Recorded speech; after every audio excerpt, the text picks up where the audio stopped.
जंगल में सब पक्षियों ने बड़ी मेहनत से अपने घर बना रखे थे। कुछ पक्षियों के घर लकड़ी के थे और कुछ पक्षियों के घर फल और सब्जियों से बने हुए थे। सभी के घर बहुत मजबूत दिख रहे थे, मगर गरीब टुनटुनी व उसके बच्चों के पास कुछ भी नहीं था। उनके पास न लकड़ी थी, न मिट्टी और न ही फल और सब्जियों से बना घर। उनके पास तो एकदम नरम नरम कपास से बना घर था, जो दिखने में बहुत ही सुंदर था। मम्मा, हमारे पास तो कोई मजबूत घर नहीं है। बारिश और हवा में हमारा क्या होगा मम्मा? हाँ मम्मा, इस जंगल में सभी पक्षियों के घर कितने मजबूत हैं और हमारा घर तो सिर्फ कपास का है। चिंकी, कुक्कू, तुम डरो नहीं। घर तो किसी का भी छोटा या कमजोर हो सकता है, परंतु हमारे पास एक दूसरे का प्यार और साथ तो है ना, जो हमारे जीवन का सबसे अनमोल सहारा है और वही हमारी ताकत भी है। अगर हम सब साथ हैं तो चाहे कैसी भी मुसीबत हो, हम उससे बाहर निकल ही जाएंगे।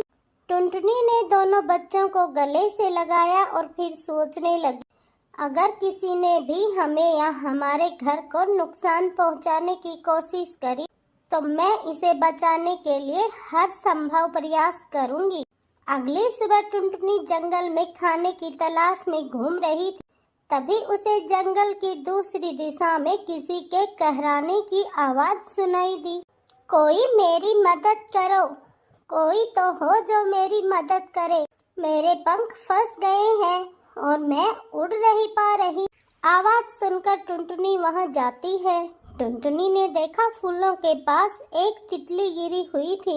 उसका पंख फंसने की वजह से वह उड़ नहीं पा रही थी। अरे तितली बहन, डरो नहीं, मैं तुम्हारी मदद करने आई हूँ।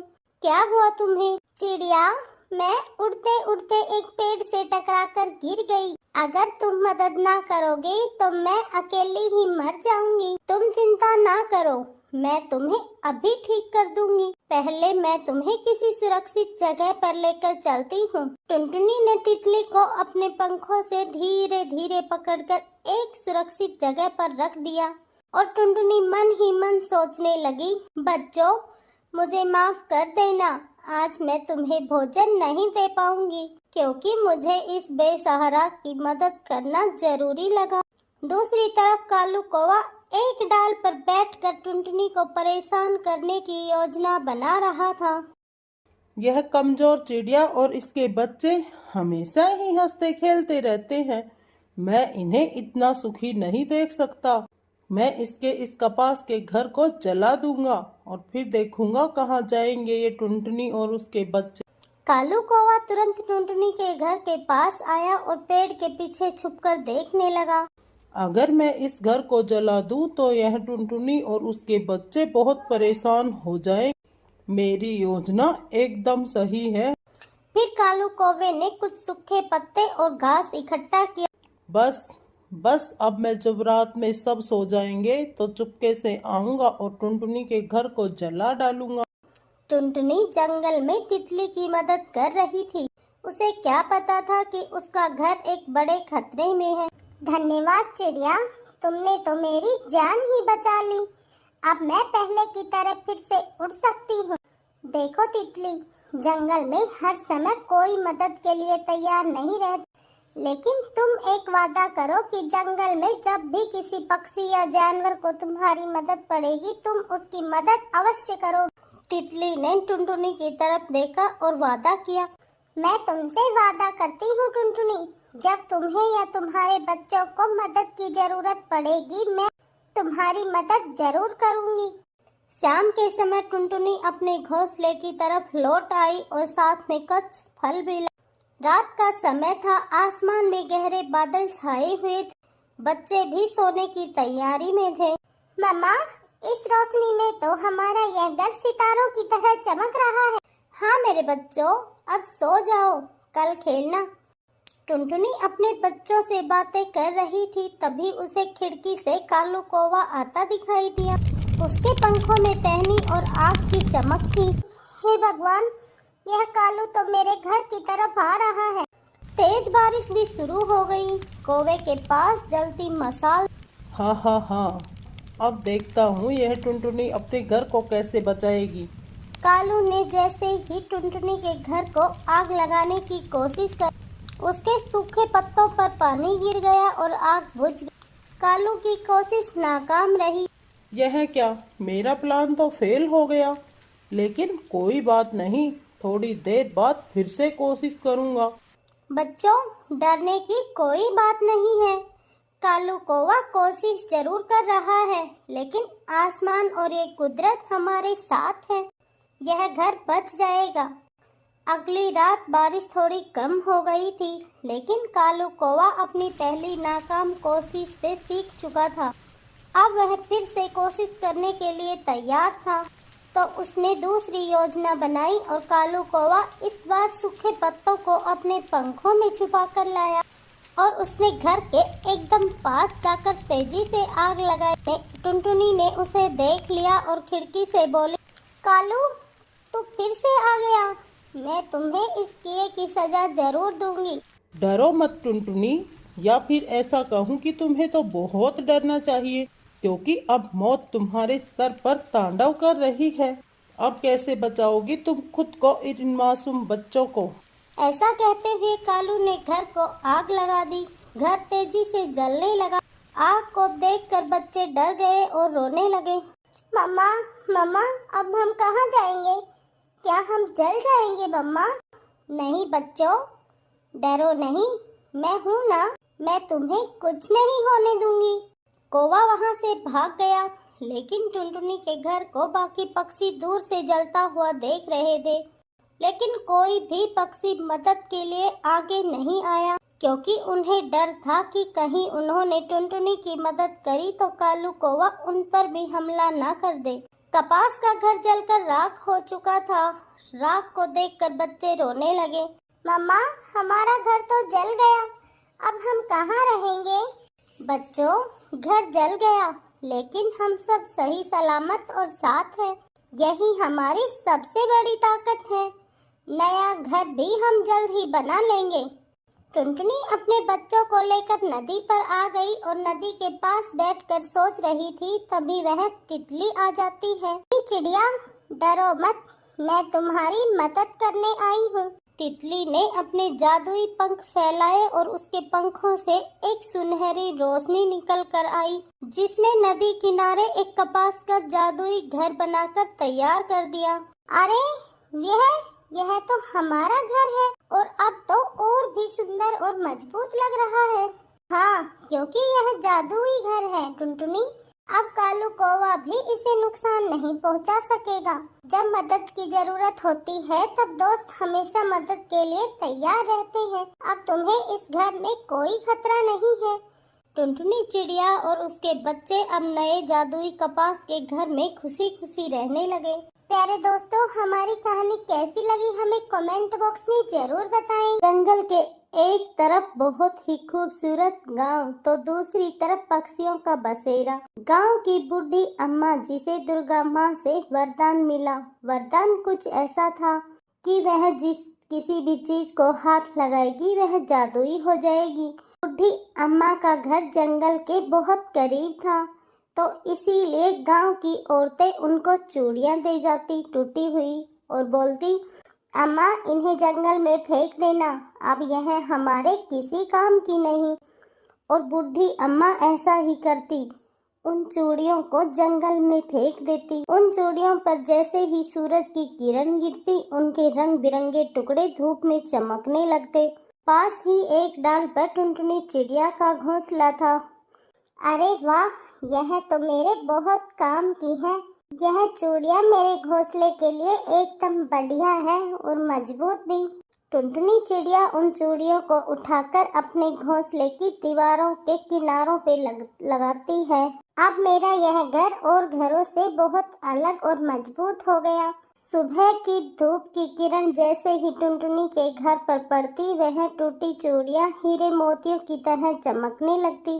उनकी चमक इतनी तेज थी कि चील और बाकी शिकारी पंछी दूर से ही रास्ता बदल लेते। चिड़िया की पड़ोसन गौरी कोवी यह सब देखकर कहती है, टुनटुनी, ए टुनटुनी, ये तेरे घर पर कैसी रोशनी पड़ रही है?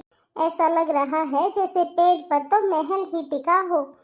इस चमकते घर में तो तेरे अंडे भी महल के राजकुमारों की तरह पलेंगे। हाँ गौरी बहन, यह सब तो गांव की औरतों की टूटी हुई चूड़ियों की बदौलत है। मैंने सोचा क्यों ना इन चूड़ियों को मैं अपने घोंसले में लगाऊं। इससे मेरा यह घर मजबूत भी हो गया और सुंदर भी लग रहा है। हाँ टुनटुनी, सुंदर तो है, लेकिन सबकी नजर तो तुम पर ही है। पहले तो गांव की औरतें हमें दाना खिलाने आती थी, अब सब बच्चे तुम्हारे घर पर नजर गड़ाए रहते हैं। तुम तो इस जंगल और गांव में सबकी महारानी बन गई हो। गौरी कोवी के पीछे खड़ा कालू यह सब सुनकर और जल भुन गया।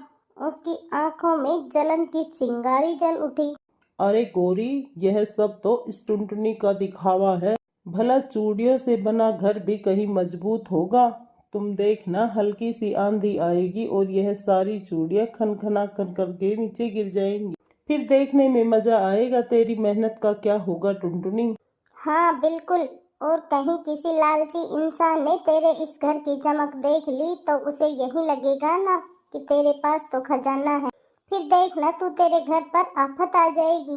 नहीं कालू, नहीं गौरी, यह सिर्फ सजावट नहीं, यह मेरे अंडों को भी सुरक्षित रखेगा। जब इस घर पर धूप पड़ती है तो यह चमक ऐसा डर दिखाती है जैसे कोई आग जल रही हो। शिकारी पंछी नजदीक आते ही डरकर भाग जाते हैं। लेकिन टुनटुनी, क्या तू यकीन के साथ कह सकती है कि तेरे इस घर से कभी मुसीबत टकराएगी ही नहीं?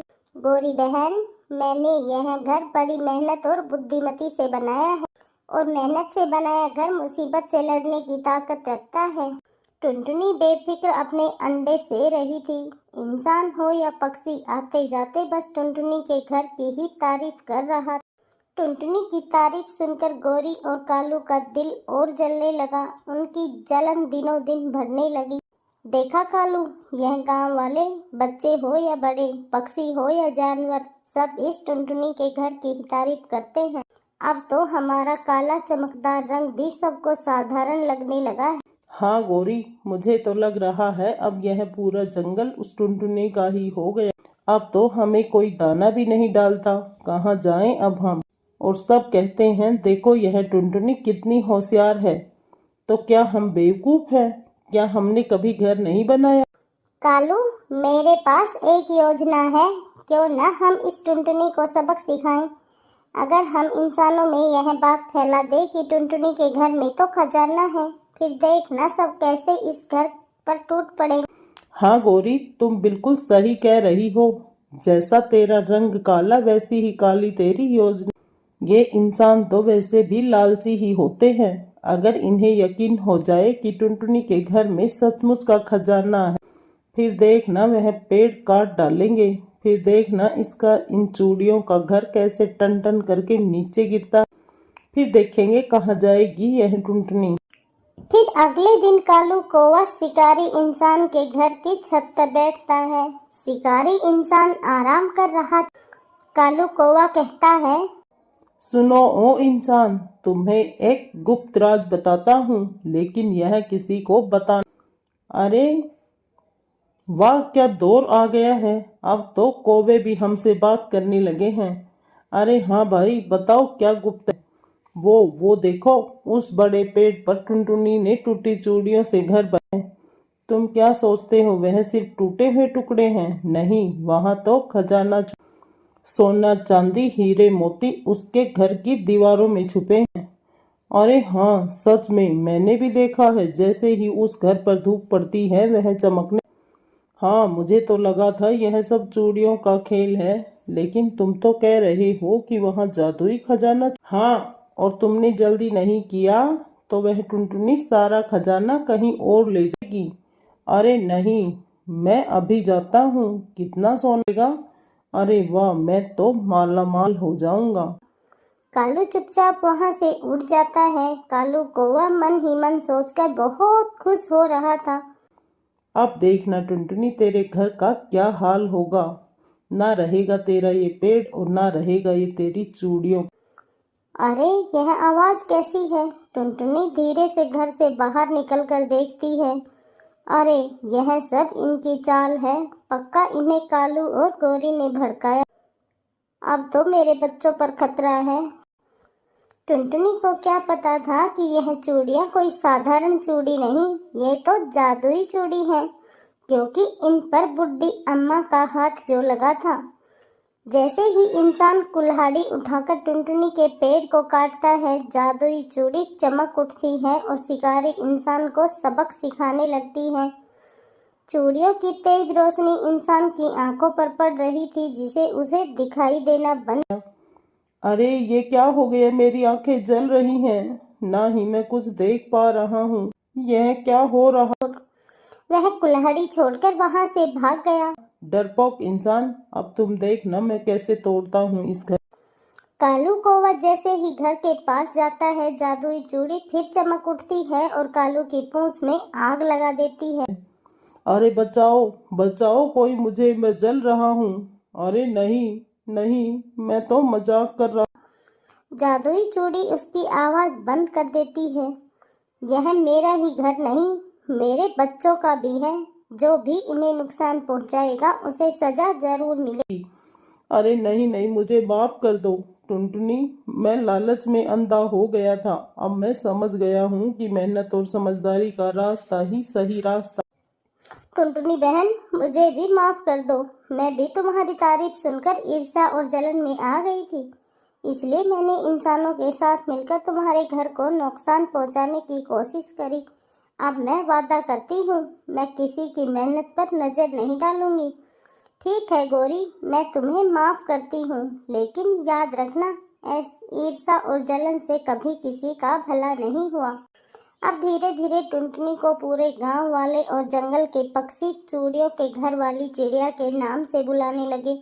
टुनटुनी और उसके बच्चे उस घर में सुरक्षित रहे। प्यारे दोस्तों, हमारी कहानी कैसी लगी हमें कमेंट कर जरूर बताएं।